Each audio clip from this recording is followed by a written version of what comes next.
Faut-il une carte de visite quand on est entrepreneur et faut-il qu'elle soit parfaite? C'est une question que beaucoup d'entrepreneurs qui se lancent se posent. Et donc moi c'est Floriane, je suis mentor pour les entrepreneuses perfectionnistes et les entrepreneurs perfectionnistes. Et aujourd'hui je vais vous parler du coup de carte de visite et je vais vous montrer ma carte, ma toute première carte, donc celle de ma première activité entrepreneuriale. Elle est très belle, hein. Le problème, c'est que j'ai été très perfectionniste quand j'ai voulu la faire et donc ça a eu plusieurs conséquences.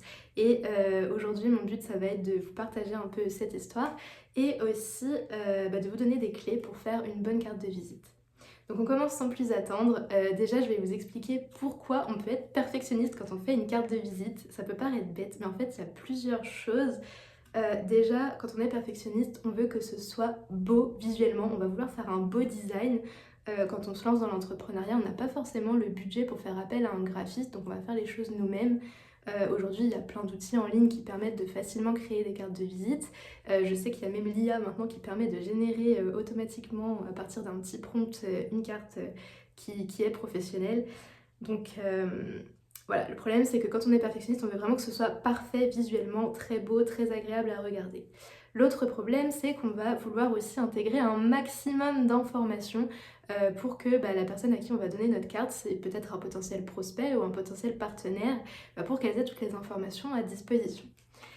On peut être aussi perfectionniste dans le sens où on va vouloir une carte qui a un matériau de qualité, qui a une belle finition, qui va être originale et qui du coup va marquer les esprits.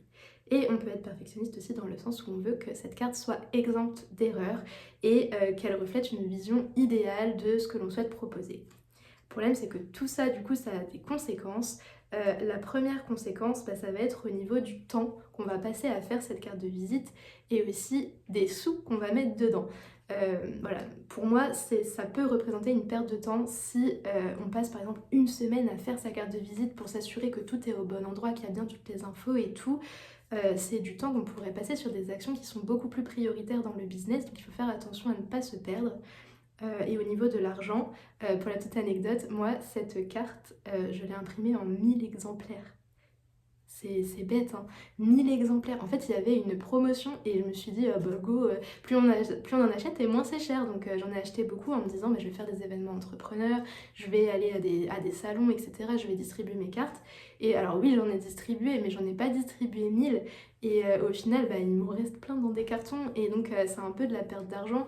Voilà, l'argent que j'ai jeté par les fenêtres et que j'aurais pu consacrer pour autre chose dans mon activité. Donc voilà, conséquence du perfectionnisme. Autre chose, vouloir mettre trop d'infos, on peut aussi surcharger sa carte et donc perdre la personne qui va l'avoir entre les mains. On peut aussi manquer de flexibilité. Donc moi par exemple c'est mon cas, c'est que mon activité a changé, mon positionnement a changé, tout a changé, hein. Donc la carte il faut la refaire. Donc avec 1000 cartes de côté, c'est des cartes qui vont finir à la poubelle en fait. Il vaut mieux avoir un petit nombre de cartes et les mettre à jour régulièrement plutôt que d'avoir un grand nombre qu'on stocke et puis au final c'est plus à jour.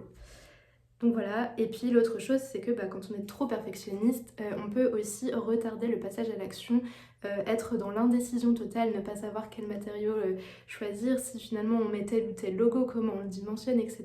Et donc ça va retarder le passage à l'action et ça peut finir même par paralyser la personne. Donc voilà, beaucoup de conséquences négatives et c'est pour ça qu'il faut aussi un peu lâcher prise sur ce côté perfectionniste. Donc du coup les clés ça va être quoi si on veut une bonne carte de visite? Si on veut une bonne carte de visite, la première clé que j'ai à vous donner, ça va être de viser la clarté et la simplicité.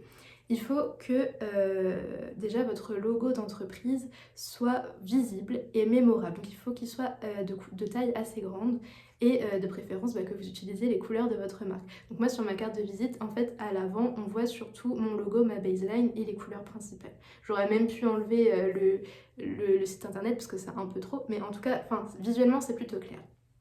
Et ensuite, au verso, j'ai rassemblé les informations essentielles. Donc là, il y en a quand même un petit paquet, hein. J'aurais pu faire plus succinct. Donc moi, j'avais mis mon nom, mon prénom, mon poste, mes spécialisations et du coup mon adresse email, mon numéro de téléphone et l'adresse physique.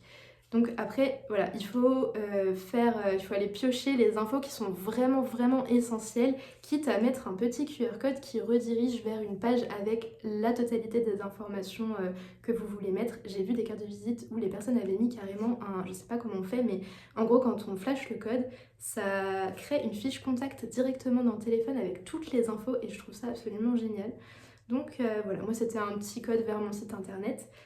Mais en tout cas, le QR code, c'est vraiment pratique pour gagner de l'espace tout en transmettant un maximum d'informations.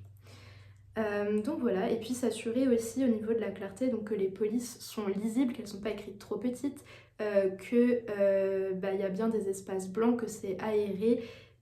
Et voilà, globalement, je pense qu'on a fait le tour. Donc la première clé, c'est ça, simplicité et clarté. La deuxième clé, ça va être de viser une qualité qui est assez correcte pour la carte. Donc voilà, de bien choisir le matériau, le grammage, la finition, mais sans y passer trop de temps non plus. Voilà, si vous n'êtes pas une marque de luxe, vous n'avez peut-être pas forcément besoin d'investir dans un grammage très imposant ou une finition dorée, argentée ou je ne sais pas quoi.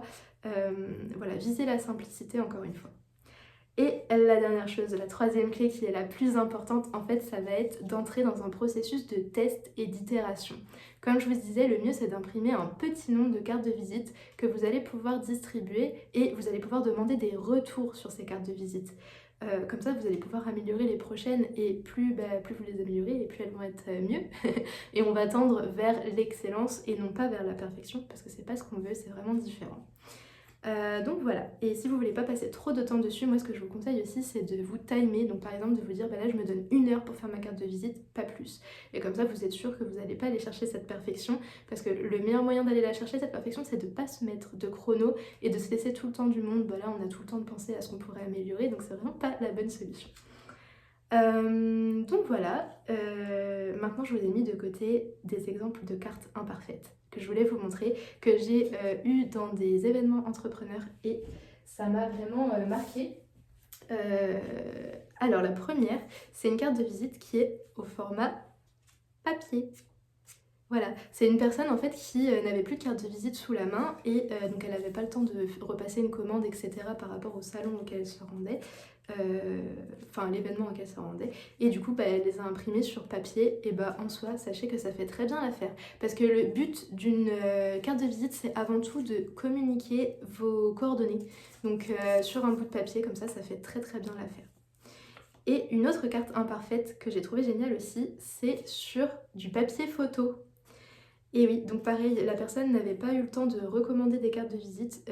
Il lui est venu l'idée de prendre du papier photo, elle devait avoir une imprimante photo chez elle. Carte très efficace puisqu'on retrouve seulement l'intitulé de ce qu'elle fait, le lien vers son Insta en QR code et son nom, son numéro de téléphone, son adresse mail. Donc voilà, simple mais efficace. C'est pas parfait, mais en fait ça fait vraiment l'affaire et pour le coup, ça marque aussi les esprits parce que moi, quand j'ai fait le salon là en question, j'avais tout un paquet de cartes de visite, celle-là elle est sortie du lot en fait, parce qu'elle était pas comme les autres. Donc voilà, comme quoi il n'y a pas besoin de faire une carte de visite parfaite, du moment que vous pouvez transmettre vos coordonnées aux personnes, c'est tout ce qui compte. Et d'ailleurs, pour la petite anecdote, pour cette nouvelle activité, je n'ai toujours pas créé mes cartes de visite. Et du coup, comment je fais? En fait, quand je fais des événements entrepreneurs, des salons, du networking, je ne partage pas du coup de cartes de visite, je ne laisse pas mes coordonnées sur un papier. En fait, je donne tout simplement mon LinkedIn. Sur LinkedIn, il y a moyen d'ouvrir un petit QR code que la personne peut flasher et ça redirige directement vers le profil. Donc rien de plus simple. Moi, je fonctionne comme ça, ou alors je transmets mon Instagram en direct.